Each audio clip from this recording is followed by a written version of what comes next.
Hi everybody, James Packham here from Harcourts Packham, and I just wanted to provide you some insight into some major reforms currently before Parliament that will affect the property investment market and cause some changes to the relationship between private landlords and tenants.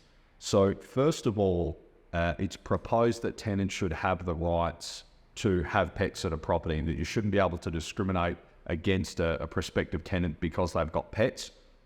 Very strong arguments coming in from both sides of the argument. Tenants who have had difficulty securing a property because they've got animals are really in favour of this. Some private landlords who do not want pets at their property and feel that it should be their right to assert that as private property owners have very strong arguments that are opposing.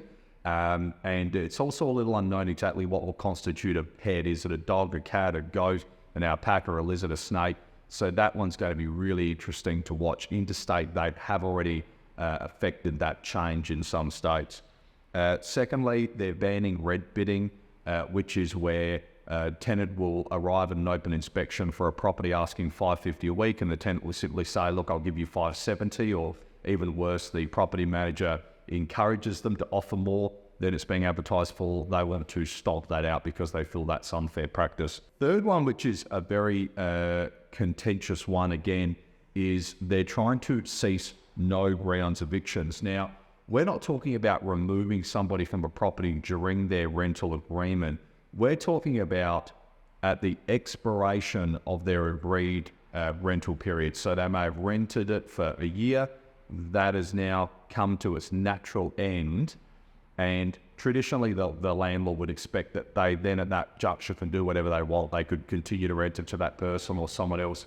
Now what they're proposing is, unless you have grounds such as you want to move back into the home, you want to renovate the home, or you want to sell the home, if the tenant hasn't done anything wrong, they should have the right to demand the opportunity to stay on there. So the idea that you would just vacate a tenant at the end of their agreed period, just to sort of rent it to a mate of a mate that's looking for a property, that's what they're wanting to stop. So that will be very interesting. The fourth is they're proposing that a tenant should have the ability to make minor amendments to a property. So that'd be things like shower heads, window treatments, perhaps some child safety devices, things like that.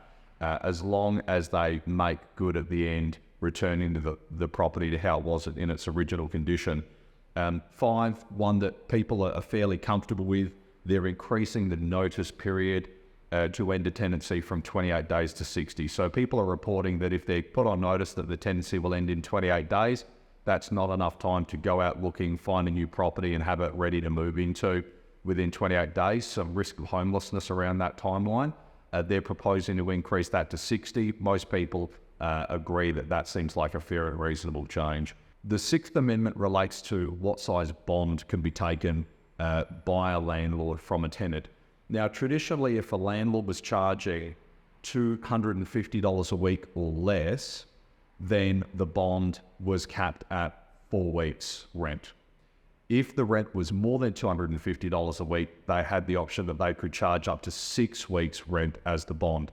That figure of $250 has been increased significantly to $800. So what that means is if you're charging a weekly rent of under $800, you can only take 4 weeks' rent as your bond.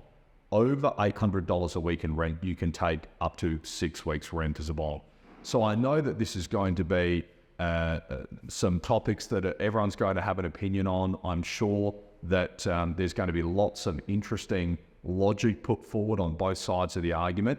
If you've got opinions, feel free to chime in the comments section. I'm honestly really curious to hear how this affects people and what your thoughts are on the proposed changes. Cheers.